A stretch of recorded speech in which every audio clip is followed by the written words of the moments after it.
ಎಲ್ರಿಗೂ ನಮಸ್ಕಾರ. ವೇದಿಕ್ ರೂಟ್ಸ್ಗೆ ಸ್ವಾಗತ, ಸುಸ್ವಾಗತ. ಉಳಿತಾಯ ಮಾಡೋದಕ್ಕೆ ಎಲ್ರಿಗೂ ಬರೋದಿಲ್ಲ. ಅದು ಒಂದು ಕಲೆ ಅಂತ ಹೇಳ್ಬೋದು. ಯಾಕಂದರೆ ಎಷ್ಟು ಲಕ್ಷಗಟ್ಟಲೆ ಕೋಟಿಗಟ್ಟಲೆ ದುಡಿತಾರೆ, ಆದರೆ ಉಳಿಸೋಕ್ಕೆ ಬರದೆ ಅವರು ಹಣ ನಿರ್ವಹಣೆ ಮಾಡೋದಕ್ಕೆ ಬರದೆ ಲಾಸ್ ಆಗಿಬಿಡ್ತಾರೆ. ಅದನ್ನು ನೋಡಿದಾಗ ನಮಗನ್ಸೋದು ಸಂಪಾದನೆ ಮಾಡೋದು ಮುಖ್ಯ ಅಲ್ಲ, ಅದನ್ನು ಹೇಗೆ ನಿರ್ವಹಣೆ ಮಾಡ್ತೀವಿ, ಉಳಿತಾಯ ಮಾಡ್ತೀವಿ, ಉಳಿಸಿದ್ದು ನಮಗೆ ಆಪತ್ಕಾಲದಲ್ಲಿ ಸಹಾಯ ಆಗುತ್ತೆ ಅನ್ನುವಂಥ ಒಂದು ಮನಸ್ಥಿತಿ ಇರಬೇಕು. ಅದಕ್ಕೋಸ್ಕರ ನಾನು ಕೆಲವೊಂದು ಉಳಿತಾಯದ ಒಂದು ಟಿಪ್ಸನ್ನು ನಿಮ್ಮ ಮುಂದೆ ಹಂಚ್ಕೊಳೋಕ್ಕೆ ಬಂದಿದ್ದೀನಿ. ಮೊದಲಿಗೆ ಒಂದು ಬೇಸಿಕ್ಕಿಂದ ಸ್ಟಾರ್ಟ್ ಮಾಡ್ತಾ ಇದ್ದೀನಿ.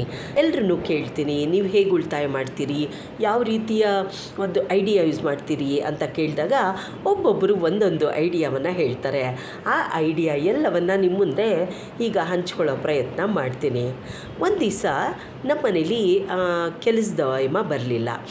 ಆವತ್ತಿನ ದಿವಸ ಇನ್ನೊಬ್ಬರನ್ನ ಪಕ್ಕದ ಮನೆ ಕೆಲಸದಾಯಮ್ಮನ್ನ ಒಂದು ದಿನಕ್ಕೆ ನಾನು ಕರ್ಕೊಂಡಾಗ ಅವಳು ಬಂಗಾರದ ಕೆಲವೊಂದು ಒಡವೆಗಳನ್ನು ಹಾಕ್ಕೊಂಡಿದ್ಲು. ಆಮೇಲೆ ಕೇಳಿದೆ, ಹೇಗೆ ಈ ಬಂಗಾರದ ಒಡವೆ ತೊಗೊಳೋದಕ್ಕೆ ಹೇಗೆ ನಿನಗೆ ಹಣ ನಿರ್ವಹಣೆ ಮಾಡಿದೆ, ಹೇಗೆ ಸಿಕ್ತು ಅಂದಾಗ ಆಕೆ ಇದು ಹೇಳಿದ್ಲು. ಅಂದರೆ ಅವಳ ಲೆವೆಲ್ಲಿಗೆ ಪಾಪ ನೋಡಿ 200, 100, 50, 20, 10, 5 ಈ ರೀತಿ ಇಟ್ಕೊತಾಳೆ. ಆಮೇಲೆ ಆ ದುಡ್ಡಿನ ಒಂದು ಚೀಟಿಯಲ್ಲಿ ಬರೆದು ಹಾಕಿರ್ತಾಳಂತೆ.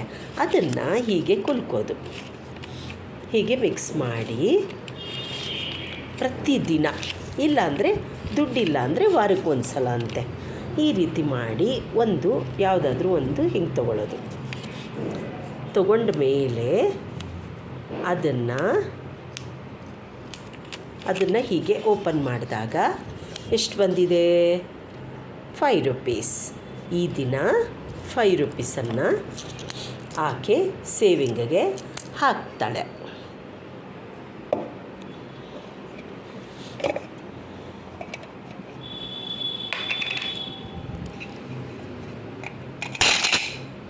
ಆಕೆಯ ಸೇವಿಂಗ್ಸು ಈ ರೀತಿ 5 ರೂಪೀಸ್.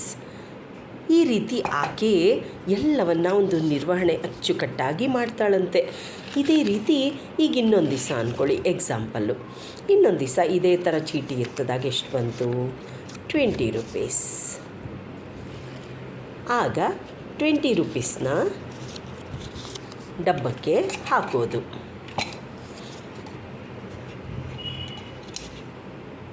ಈ ರೀತಿ ಆಕೆ ಹಣ ನಿರ್ವಹಣೆ ಮಾಡಿ ಕಷ್ಟಪಟ್ಟು ಆಕೆಗೆ ಏನು ಬೇಕೋ ಅಷ್ಟು ಹಣವನ್ನು ಟಾರ್ಗೆಟ್ ಮಾಡಿ ಒಂದು ಆಸೆಯನ್ನು ತೀರಿಸ್ಕೊಳ್ತಾಳಂತೆ. ಎಷ್ಟು ಚೆನ್ನಾಗಿದೆ ಅಲ್ವಾ?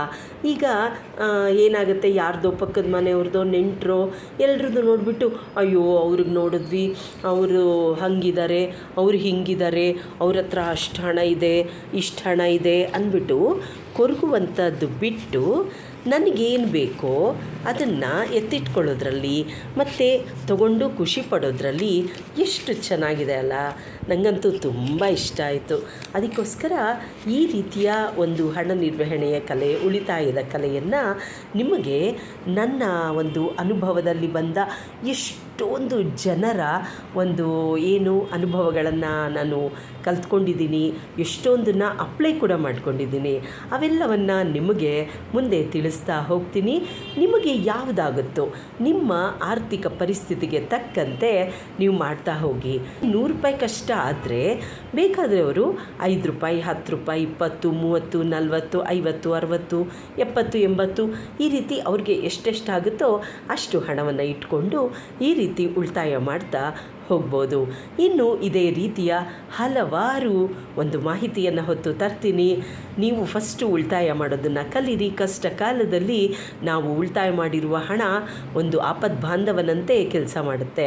ಆದ್ದರಿಂದ ಮೋಜು ಮಸ್ತಿ ಮಾಡೋದು ಮತ್ತು ಟ್ರಿಪ್ಗಳಿಗೆ ಹೋಗೋದು, ಕಿಟ್ಟಿ ಪಾರ್ಟಿಗಳು ಇದು ಮಾಡ್ಬೋದು ಒಂದು ದಿವಸಕ್ಕೆ ಖುಷಿಗಷ್ಟೇ.